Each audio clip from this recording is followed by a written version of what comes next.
Psychoanalysis and Homeopathy, the periodic table. Namaste. Continuing our discussions on confluence of homeopathy and psychotherapy, station today is at the periodic table. Guide and discussion in psychoanalysis consultant Dr. Himanshu Vaidya. Namaste, sir. Namaste. Why anything other than materia medica and repertory? Obviously, the bedrock of the whole thing is results. If materia medica and repertory could give you all the results you want, you don't have to go anywhere else. Obviously, you're going somewhere else because you're not getting results that you want. And this means a couple of things. One, the selection of remedy. And second, even when a right remedy is found, somewhere you get stuck. So these two, and the third is aggravation. So these and some of the more points are where it forces you to go beyond the materia medica and the repertory. Because within the materia medica and the repertory, over a period of years, it becomes like a craft. It's not an art, it is more scientific than an art and less scientific than science. It's a kind of craft. So the practice of homeopathy then becomes a kind of craft. The difficulty here is that because it's a phenomenological approach, there are two difficulties of any phenomenological approach. That is? Accuracy and reliability. Because when you have a list of 25 characteristics, you don't know in which patient, which is the signal or the central characteristic. And the same things are found in more than 5 remedies. So where do you go then? So this is one of the difficulties, that because it's a phenomenological thing, essentially it becomes a craft, and there is always an element of trial and error in most difficult cases. And this brings in the element of limitations. Limitations in terms of search for remedy, limitations in terms of getting stuck with a remedy, limitations in terms of aggravation, which cannot be understood or be undone very quickly, and limitations in terms of finding new remedies. Now, all these limitations come out when you just stick to the materia medica and the repertory. Now, in order to come out of it, to be able to do a better remedy selection, you need a tool which has two characteristics. One, it should be able to eliminate those remedies which are not relevant, or at least 90 to 95% of them which are not relevant. And second, it should enhance your accuracy and reduce the trial and error component in the remedy search. Now, these two are characteristics of any tool that you want. And in continuation of this logic, many tools have come about in homeopathy. And these tools essentially have to do with easing and making more accurate selection of a remedy. Now, these tools can be the concept of miasm, the concept of kingdom, the concept of subclass, the concept of genus, the concept of superclass, the concept of sensation and experience. All these are tools to help you come more easily and more reliably to a remedy. Now, this creates a kind of situation where the ideal would be that if you assume that the search for remedy is a room with 7 or 8 windows, the window of materia medica, of repertory, of miasm, of kingdom, of subclass, of superclass, of sensation, and so on, then regardless of which window you look into, you see the same remedy in the center of the room. Now that is the ideal. And this covers a lot of things. So this is one aspect why one has to go beyond the repertory and the materia medica to introduce new concepts into homeopathy to ease and make more accurate the search of a remedy. What it does in a conceptual way is it also brings element of causality indirectly into homeopathy. So this is like a beginning of the idea of causality slowly seeping into a phenomenological system. Now, one thing important to remember here is that the phenomenological system has a strength, two strengths. One, it is very, very reality based in the sense you are noting all data. There are no assumptions. There are no inferences. There is no imposition of a concept. You are looking at a cluster of data points. So it is as empirical as you can be in terms of scientific factuality. This is one strength of it. It's very, very scientific, very data based.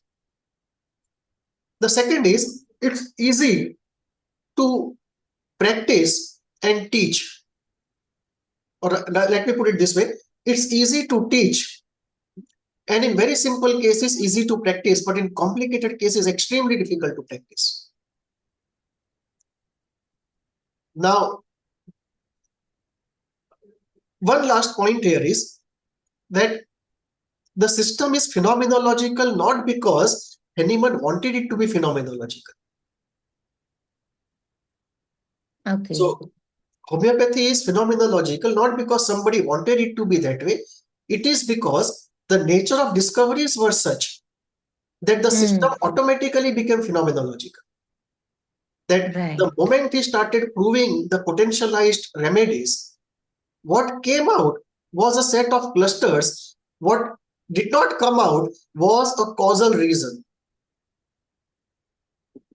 Like when it was given to an OCD person, he mentioned a list of 20 characteristics he was feeling or experiencing in the body and the mind.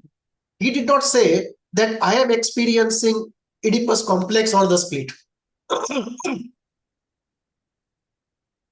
So it was not that anyone wanted it to be in a particular way. It became what it became because that was very nature of the discovery. So can we say it is more symptomologically based thing where you just treat the symptoms in the core? Yeah, but how the core is getting treated, that we don't know. Right. And what is the core, that also we don't know.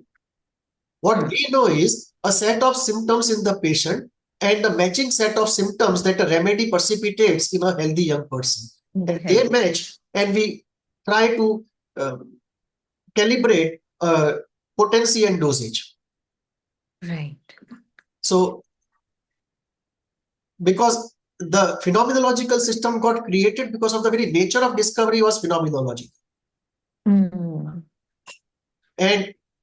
that does not mean that you cannot have a potentialized substance which can treat anything causal.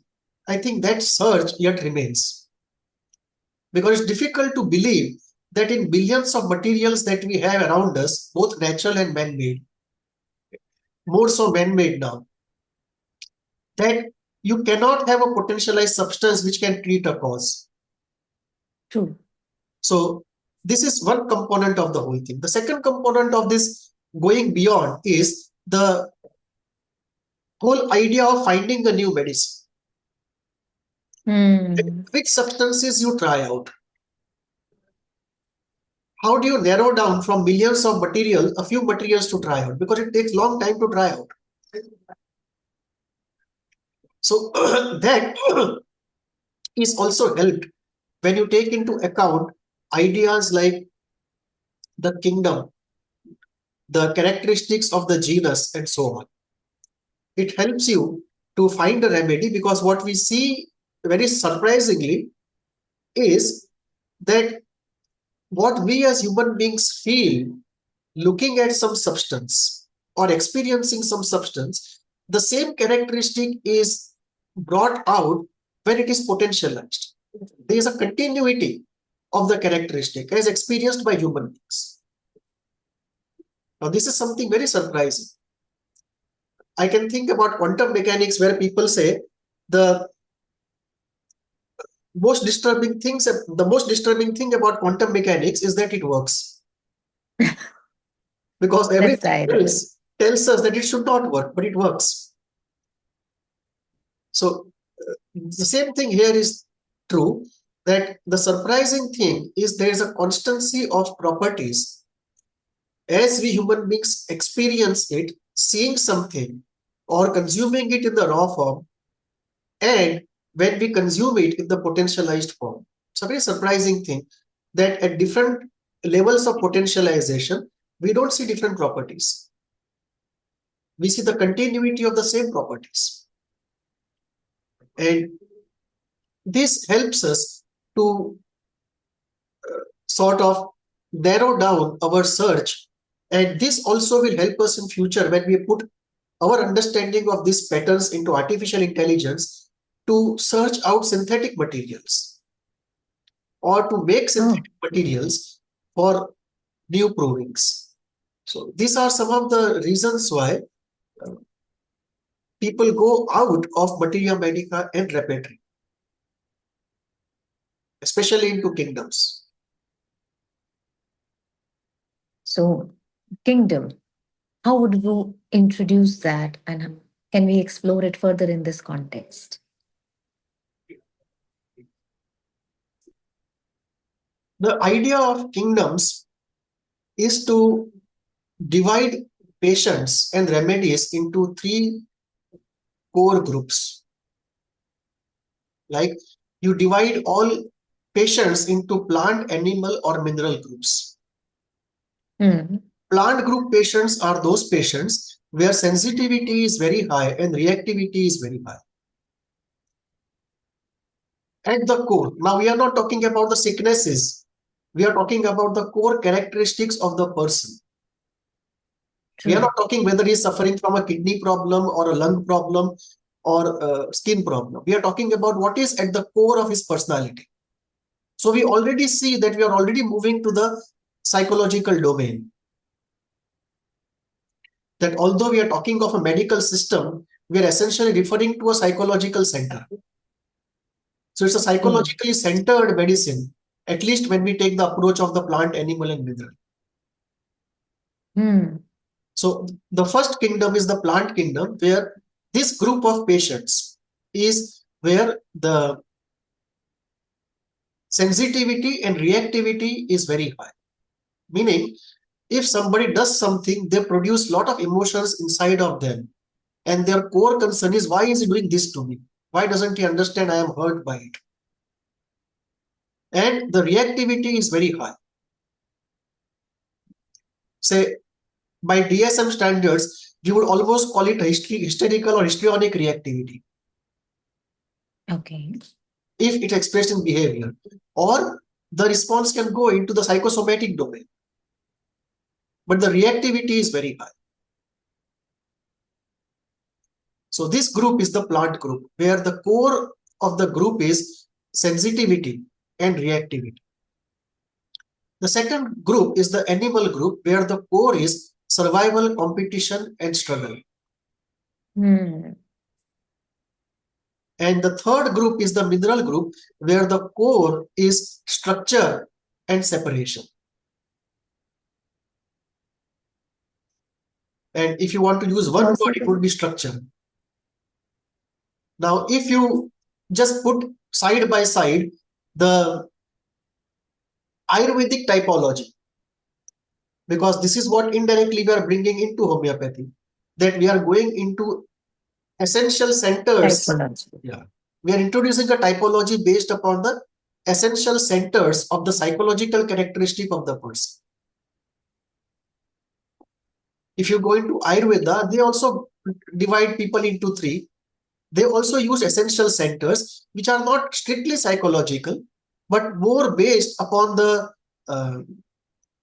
pranic and the yogic reading of the person in energy terms, or in the quality terms. So they would use the fire, earth, and wind. So people with disturbance of earth element, people with disturbance of fire element, people with disturbance of wind element. So the wind will roughly correspond to the plant, fire will roughly correspond to the animal, and the earth will roughly correspond to the mineral. Roughly, I'm not saying exact, but roughly.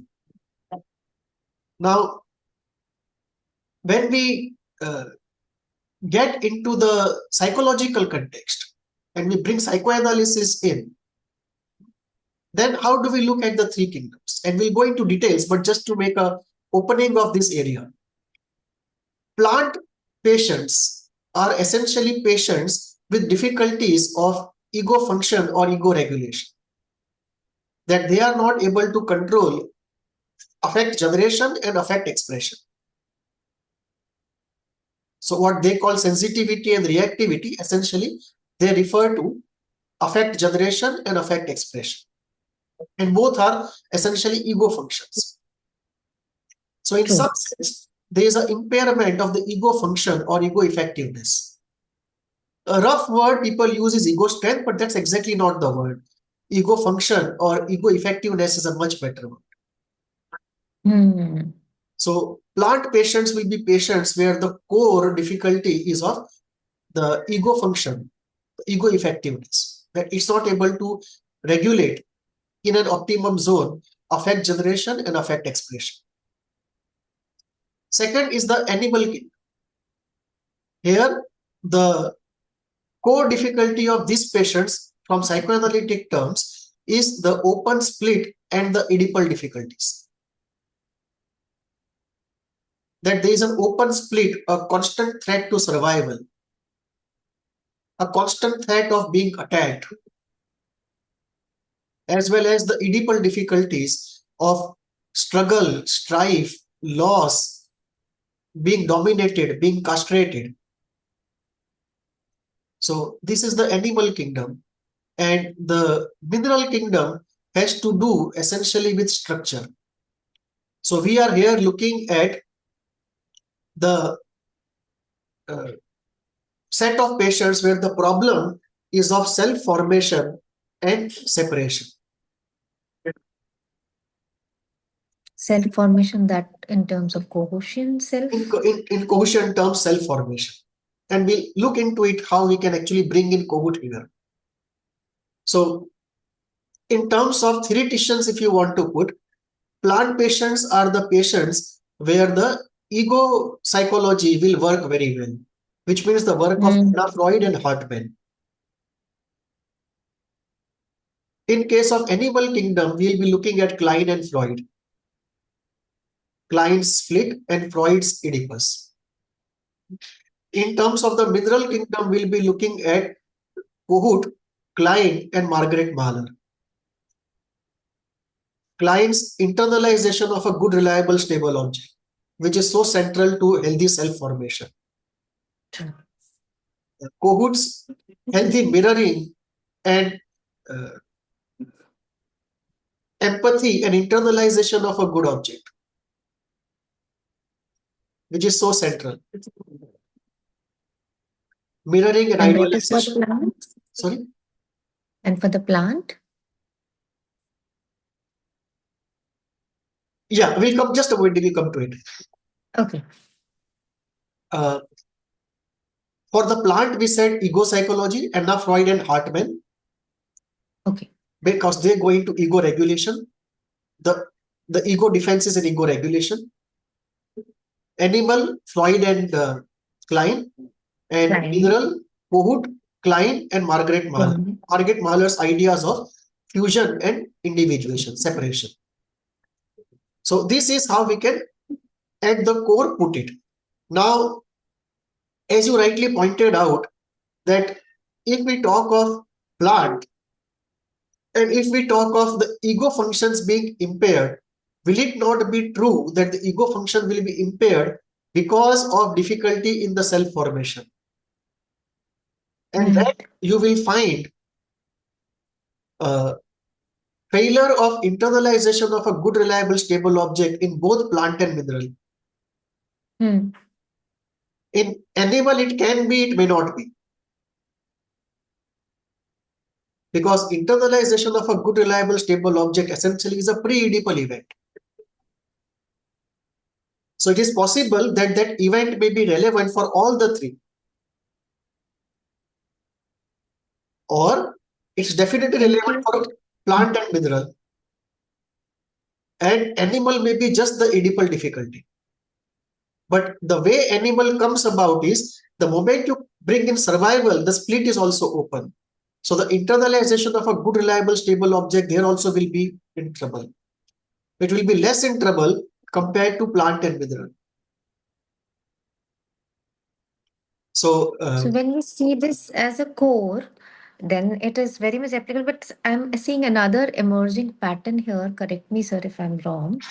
There's also this plant, animal, mineral also seems to be very sequential in nature in terms of Freudian concept, where the plant is pre-Oedipal, animal is more of oral, anal, post-Oedipal, and mineral is further there after that. So it in itself is also like more of the 5 stages of Freudian's concept. if you apply, because most of yeah, if rightly pointed out, if you apply the Freudian psychosexual development stages, right, plant will be oral, mineral will be Oedipal, and okay, sorry, mineral will be anal, and animal will be Oedipal, right, roughly if you apply those psychosexual roughly. stages. Now, Because sometimes when we see a client, it's not essentially, of course, right now we are talking in terms of homeopathy with vis-a-vis psychotherapy, but sometimes we see a mixture of all these three, other than beyond the core issue also. There are people who are representing this because uh, probably they are plant-like and they're put up in an environment where they have to, they're conditioned to be animal type and they're surrounded with mineral type people. So the core gets disoriented. And the pathology also has all the three routes to enter in, which can be misleading and confusing. yeah. So one component there is key. If you look at what experiences each of them has, then every human being has all the experiences. Right. Like every human being will have sensitivity. He will be responding to certain things. Every human being will face the struggle for existence. And every human being at some point will have a separation difficulty. So in that sense, in a very essential sense, we will have all the three in us, but there will be one which is primary. And that primary is what we pick up for classification. In this framework I'm talking about. Yeah. That everybody will have everything, but there will be one thing which will be central and other two which will be secondary. And the central is what we pick up. Now, one of the difficulties in this classification is that sensitivity, high sensitivity, now relatively speaking, plant will be more than animal, will be more than mineral. But if you compare them to a normal person, all the three patients will have high sensitivity. Let us say if you bring a healthy plant person who does not have anything chronic, and you compare it with a mineral person who has something extremely chronic and difficult, you might end up with a mineral person having more sensitivity than the healthy plant type. A sick mineral might be more sensitive than a healthy plant. Secondly, when we look at sensitivity from psychological standpoint, what we are looking at is how much affect you generate in response to a unit stimulus. Now that will be high in all the three compared to the normal set of people. And this is where we'll have to slightly refine this the moment you bring in psychological concepts. That we will have to look at high sensitivity, very high sensitivity, and above average sensitivity in all the three. And of course, the highest of the three at a given point will be plant. But all the three will have very high sensitivity because all of them have bottled up affect or improperly released affect in some way or the other. So this is the idea of the kingdoms and the idea of the core issues. Now this also is an area where some will disagree. Because in some way we are moving towards causal model, bringing in this concept, because we are saying that the plant group of people will have core difficulty of sensitivity and reactivity, which means that if that person is to be treated psychologically, these are the two issues we focus upon. And can this be taken to psychotherapy? It might be taken as a approximate rough concept of dividing patients with very high sensitivity and reactivity, very high survival issues. But our classification will be different, because what will happen is all the three you can see because of the split open, all the three you can see because of the Oedipal unresolved. Because that's what I was pointing at. Apart from that, what other components in the personality are there, collectively they will put together a picture. So this is where the three kingdoms come in, and they help you to narrow down the remedies, because you separate the plant, animal and kingdom remedies and you match them. And then you can go even deeper. You can subclassify plants. So plants are subclassified according to a botanical system. Animals are subclassified according to a zoological system. And minerals are subclassified according to the periodic table. And when you subdivide such further things, then you can look at the person and you can look at the not only the kingdom, but you can also look at the subclass of that kingdom and narrow down the number of remedies to be considered even further. And when very small number remains, you can go back to Materia Medica repertory and check it out, which is the best batch. So in this context, the classification used for the mineral group of remedies is that of the periodic table. Coming to the periodic table, then how does homeopathy and psychoanalysis say on it? Let me show something. It will be easier.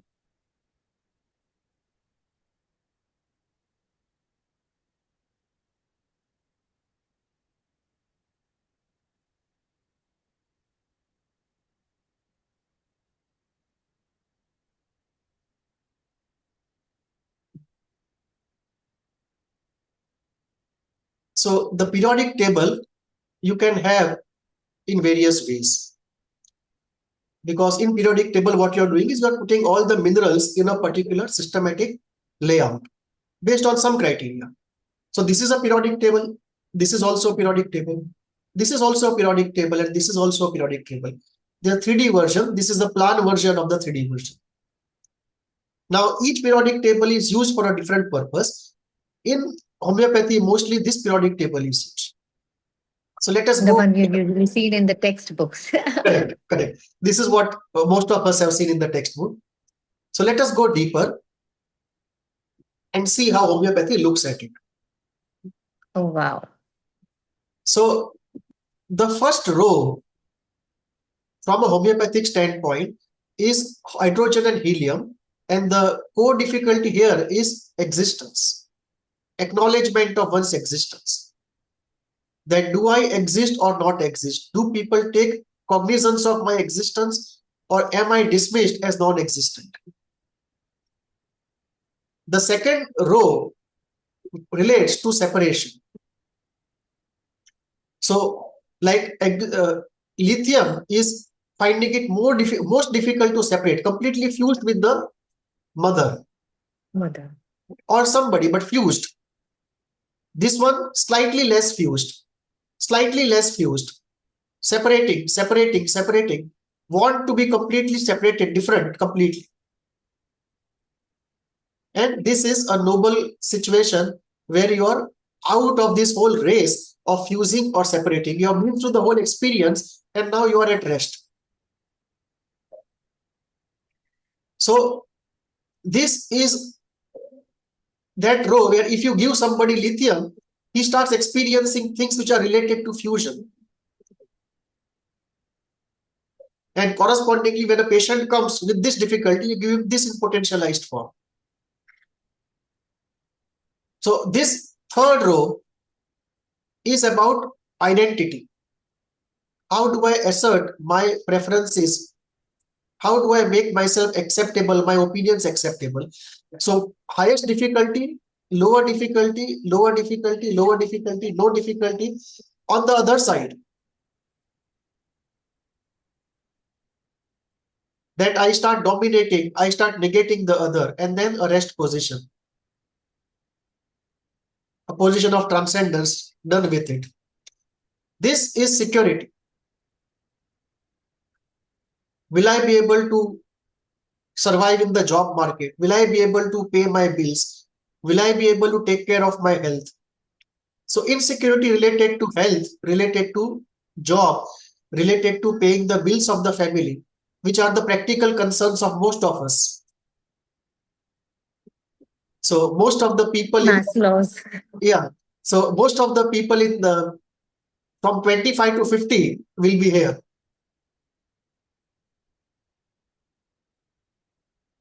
Then creativity. That I want to express myself, do something extraordinary and be admired for it.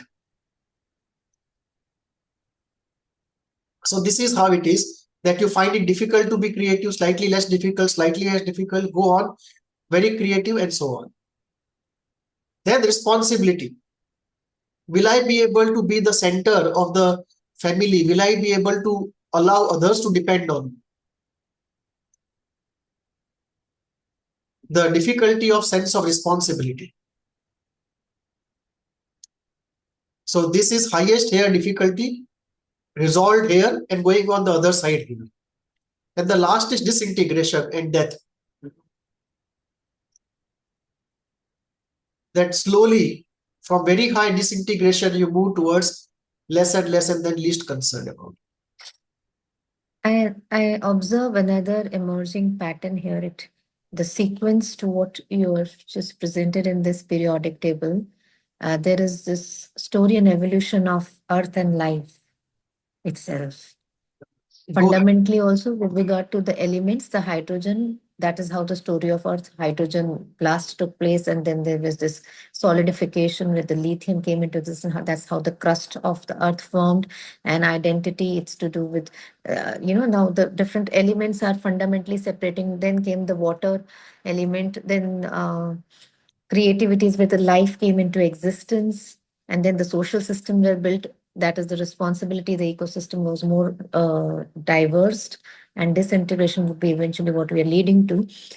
It looks like a very evolutionary story of the our planet itself, and maybe to a certain extent to the Milky Way, or even human life being the one of the nucleus of the system. There's a lot of patterns emerging with the same. Yeah, one thing is very clear, that there is a story here. Exactly. We don't know whether the story is this or that, but there's some story here. And I think with a couple of trials and errors, we'll be able to decipher the true story. So there's a lot of meat to be chewed here. It will take some time and we'll go on with it. But let me just finish in 2.5 minutes we have. What is the column? So there are 18 columns, right? 1, 2, 3, 4, 5, 6, so on. So 7 rows and 18 columns. Now, first column is beginning of something. Like separation, if you go lithium, he's just beginning to separate. Then second, he wants space, a slight space to try out what he wants. Third, he compares. Fourth, he compares with somebody or with some ideal that will I be able to do it or not. Fourth, he tries to establish or thinks about establishment. Fifth is he prepares. Sixth, he tries to prove a pilot. Seventh, he practices. Eighth, he perseveres with the practice. 9th, success is in sight. 10th, he succeeds and now he's with the Lord and the Master. 11th, he has to preserve the success and he tries best. 12th, the downward descent starts. Some division happens. 13th, some withdrawal happens because he's not able to take that division in a sporty way. 14th, he just has a high-hello engagement with it because he's on the descent and he's not able to take it and he's not able to reverse it. 15th, he has to accept the loss. That there is no way out. You cannot reverse, you cannot ignore, you cannot withdraw, you cannot just have high-hello engagement. You have to accept full-blooded loss. 16th, you start remembering the old times. 17th, you let go. You accept the end and let go. And 18th, you take rest. Now, there is a lot of meat to be chewed here. And this will at least 15 more minutes of trying to put in psychoanalysis and homeopathy together. We'll do it in the next part, second part. Beautiful. We move on to this genius explanation of periodic table in part 2 to be continued.